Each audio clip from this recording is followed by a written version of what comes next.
शीला। भाग 1। रीना, मीना, गोपी और सोना चारों की शादी एक ही घर में हुई है।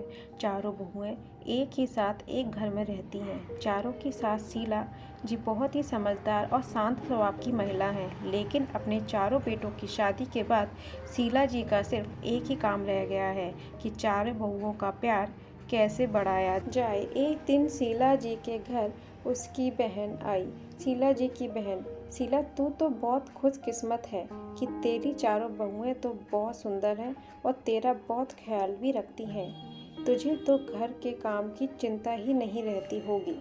शीला, अरे कहाँ दीदी, मुझे तो बस यही चिंता रहती है कि कहीं इन चारों में लड़ाई ना हो जाए।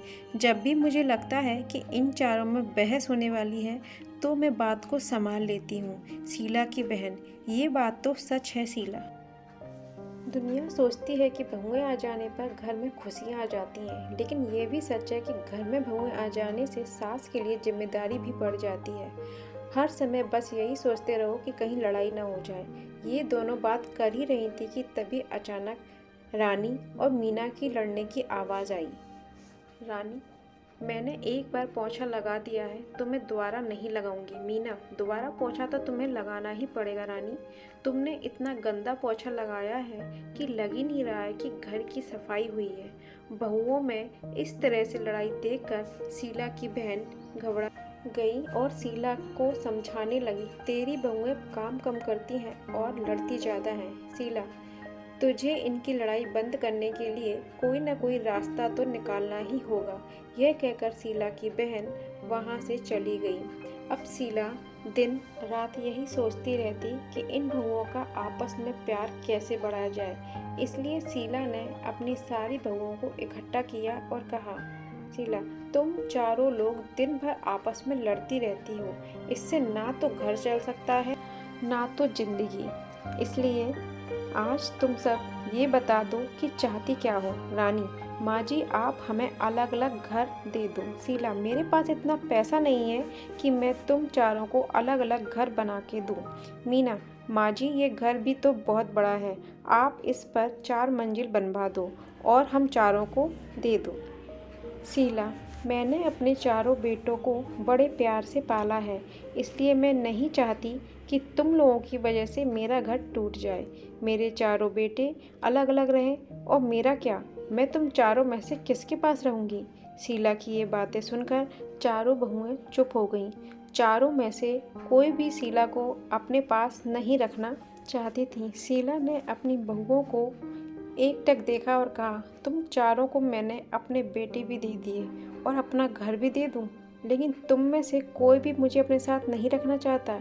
ये कहते हुए शीला की आंखें भर आईं और उसने चारों बहुओं के काम बांट दिए और उन सबको कहा कि कोई भी आपस में नहीं लड़ेगा, लेकिन उनकी बहुएं कहाँ मानने वाली थी। अब चारों बहुओं ने एक एक टीम बना ली और एक टीम में रानी और मीना थी और दूसरी टीम में गोपी और सोना थी। चारों आपस में लड़ती तो नहीं थी, लेकिन एक दूसरे की चुगली करने लगी थी। एक दिन सोना और गोपी ने अपनी सास से कहा, सोना, माँ जी, आपको पता है रानी 12 बजे से सो रही है। आज तो उसने सिर्फ घर की झाड़ू ही लगाई है और पोछा भी नहीं लगाया। गोपी, हाँ माँ जी, आपने लड़ने के लिए मना किया है, इसलिए मैं मीना से कुछ नहीं कहती। वह आज ही बाजार जाकर अपने लिए 3-3 साड़ियाँ लाई हैं। अपने लिए 3 साड़ी लाई है और आपके लिए एक भी साड़ी नहीं लाई। गोपी और सोना तो अपने सास से चुगली करके चली गईं। अब मीना और रानी की बारी थी। मीना, माँ जी, आपने गोपी को तो सर पर चढ़ा रखा है। वो हमेशा रोटियां जला देती है और आपके बेटे भी बोल रहे थे कि गोपी की हाथ की रोटियां अच्छी नहीं लगती। रानी, और माँ जी, कल सोना ने सबके कपड़े धोए पर मेरे नहीं धोए। मैं खाना बनाती हूँ तो सबके लिए बनाती हूँ ना।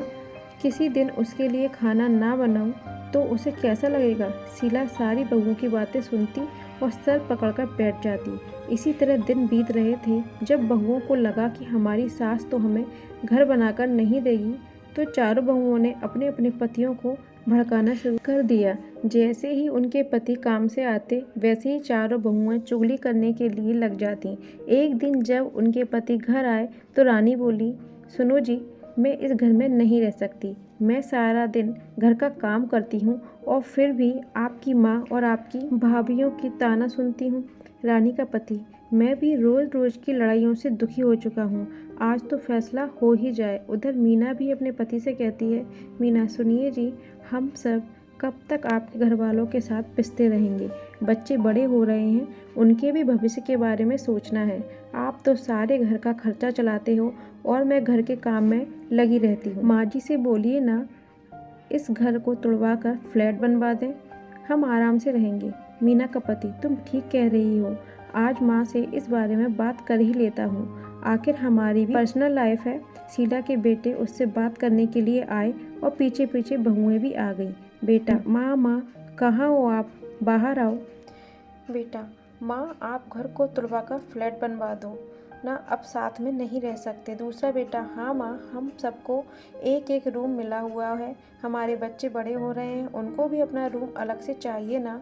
और जो आपकी बहुओं में 24 घंटे लड़ाई होती रहती है, वो भी नहीं होगी। अलग अलग रहने से आपको भी शांति मिलेगी और हमें भी। माँ, अच्छा तुम्हारी पत्नियाँ ये घर तोड़वाने के लिए मुझे नहीं मना पाई तो मेरे बेटों को ही भड़का दिया। मैं इस घर को तोड़वाना नहीं चाहती। इस घर में तुम्हारे पिता की यादें हैं, तुम्हारा बचपन बीता है और तुम चारों अपनी पत्नियों को समझाने की बजाय मुझसे ये घर तोड़वाने के लिए बोल रहे हो। शीला ने अपने बेटे और बहुओं को बहुत समझाया, लेकिन कोई भी राजी नहीं हुआ और मजबूरी में शीला को अपना घर तुड़वाना ही पड़ा।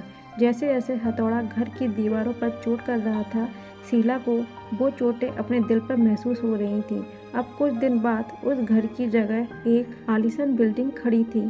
शीला ने अपने चारों बेटों और बहुओं को बुलाया और कहा, शीला, तुम चारों के फ्लैट बनकर तैयार हो गए हैं।